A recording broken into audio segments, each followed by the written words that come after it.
تو کہا کہ خوب سمجھو کہ تن سے اور لوگوں کے اوپر تانے دینے سے کبھی اصلاح نہیں ہوتی۔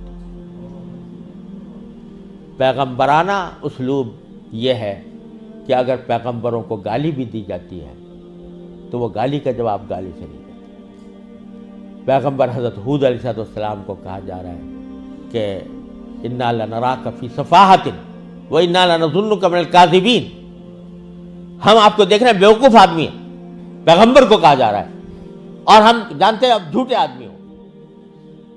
اگر حضرت والد صاحب فرماتے تھے کہ آج اگر کسی مقتدی کو، کسی عالم کو، کسی واعظ کو بھرے مجمع میں یہ کہا جائے کہ تم بیوقوف ہو، تم جھوٹے ہو، تو جواب میں وہ کہے گا تو جھوٹا، تیرا باپ جھوٹا، تیرا دادا جھوٹا۔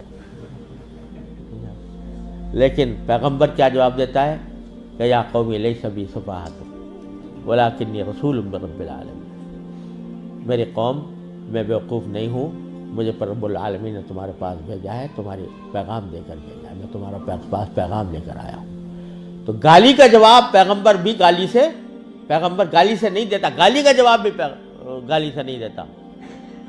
موسیٰ علیہ السلام کے پاس کو بھیج جا رہا ہے فرعون کے پاس، موسیٰ اور ہارون علیہ السلام کو، اور اللہ تعالیٰ کو معلوم ہے کہ فرعون جیسا سرکش آدمی، لیکن ان کو جو تعلیم دی گئی موسیٰ اور ہارون علیہ السلام کو یہ دی گئی کہ قولا لہ قولا لینا، ان کے سامنے، فرعون کے سامنے نرم بات کرنا،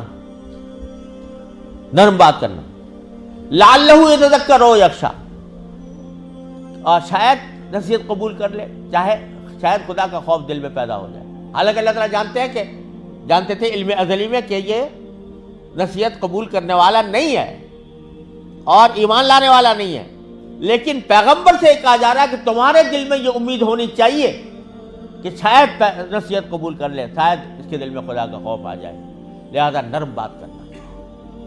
تو یہ کہاں سے تم نے سیکھ لیا کہ مخالفین کے اوپر طعن و تشنیع اور الزام تراشی اور فکر کسنا، یہ کہاں سے سیکھ لیا؟ پیغمبروں کا طریقہ یہ نہیں تھا۔ لہذا حضرت والد ماجد قدس اللہ تعالیٰ سرہ نے فرمایا کہ ادھیڑو اس کتاب میں۔ الحمدللہ میں نے بات دل میں اتر گئی، اور الحمدللہ میں نے پھر پوری کتاب کو از سر نو لکھا اور وہ سارے فکر اس میں حذف کیے۔ اس موقع پر جو جملہ سنانا چاہ رہا تھا حضرت والد ماجد اللہ کو، وہ یہ، اس موقع پر حضرت والد ماجد اللہ نے فرمایا کہ جب بھی کوئی بات اپنی زبان سے یا اپنے قلم سے نکالو تو پہلے یہ سوچ لو کہ اس بات کو مجھے کسی عدالت میں ثابت کرنا ہے۔ عدالت میں اگر تم اس پوزیشن میں ہو کہ جو بات تم نکال رہے ہو وہ کسی عدالت میں ثابت کر سکو تو بے شک کہہ دو اور لکھ دو، لیکن اگر اس پوزیشن میں نہیں ہو تو ہرگز وہ بات نہ لکھو، نہ کہو۔ کیوں؟ اس لیے کہ ہو سکتا ہے اسی دنیا میں کسی وقت تم سے مطالبہ ہو جائے عدالت، کسی دنیا کی عدالت میں کہ ثابت کرو اپنی اس بات کو، اور اگر اس دنیا میں نہ ہوا تو آخرت میں تو ہوگا ہی ہوگا۔ آخرت کی عدالت میں اللہ تبارک و تعالیٰ کے سامنے سب کچھ حاضر ہوگا اور تمہیں ثابت کرنا ہوگا۔ اگر ثابت نہیں کر سکتے تو منہ سے نہیں نکالو۔